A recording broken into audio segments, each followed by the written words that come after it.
जब बात देश की सरहदों की सुरक्षा की हो तो निगाहें सिर्फ ड्यूटी पर तैनात जवानों पर नहीं बल्कि उन वीरों पर भी जाती हैं जिन्होंने वर्दी उतार दी है। लेकिन जज्बा अब भी सीने में धड़क रहा है। उत्तराखंड के विकासनगर स्थित सेलाकुई में पूर्व सैनिकों ने अपने जज्बे से पूरे देश को एक बार फिर गौरव से भर दिया।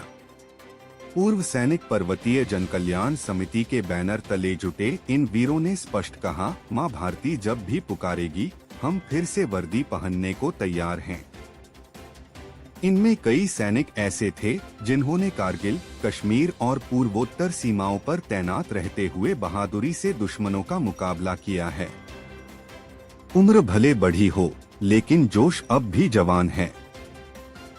सिर्फ सैनिक ही नहीं, उनके परिवार खासकर महिलाओं ने भी साथ निभाने की बात कही।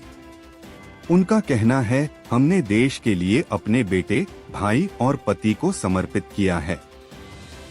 अगर फिर जरूरत पड़ी तो हम पीछे नहीं हटेंगे। इन पूर्व सैनिकों की यह पुकार बताती है, देशभक्ति कभी सेवानिवृत्त नहीं होती। ये सैनिक कल के भी प्रहरी थे और आज भी मां भारती की रक्षा को तैयार हैं। जैसा कि आपने बताई दिया है मुझे कि मैं अभी 30 अप्रैल को रिटायर हुआ हूँ। लेटेस्ट मुझे अभी 10 ही दिन हुए रिटायर आए हुए। तो जैसा कि आप बोल ही रहे हैं, मुझे जब भी जरूरत पड़ेगी, जब भी भारत सरकार मुझे बोलेगी, मैं तैयार हूँ और हर हमेशा तैयार हूँ। अगर अभी भी बोलती है कि अगले 1 घंटे के अंदर आपने मूव करना है तो मेरी वर्दी वगैरह सब मेरे पास है। जहाँ भी आदेश देगी वहाँ मैं अभी रिपोर्ट कर जाऊँगा। और मेरी रेजिमेंट है गढ़वाल राइफल्स से मैं रिटायर हुआ हूँ। और जहाँ मुझे आदेश मिलेगा, भारत सरकार जहाँ मुझे आने के लिए बोलेगी, किस समय भी बोलेगी, मैं बिल्कुल तैयार हूँ। जय हिंद।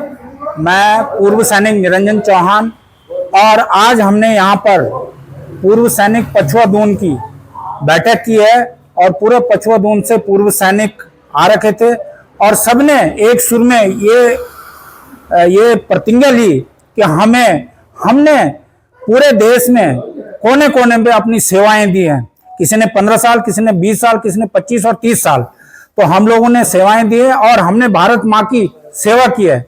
और हम अपने को आपको अहोभाग्य समझते हैं कि हम लोग 2 हाथ और 2 पांव लेकर अपने बीवी बच्चों के साथ, अपने परिवार के साथ अभी हैं। लेकिन आज जो पाकिस्तान ने कायराना हरकत करके पहलगाम वाला केस किया और ये 70 सालों से यही पुलवामा कांड, गंदार कांड, कई कांड करते आया हुआ है और हमारे देश को छिन्न भिन्न करने की कोशिश कर रहा है। तो साथियों, अभी समय आ चुका है।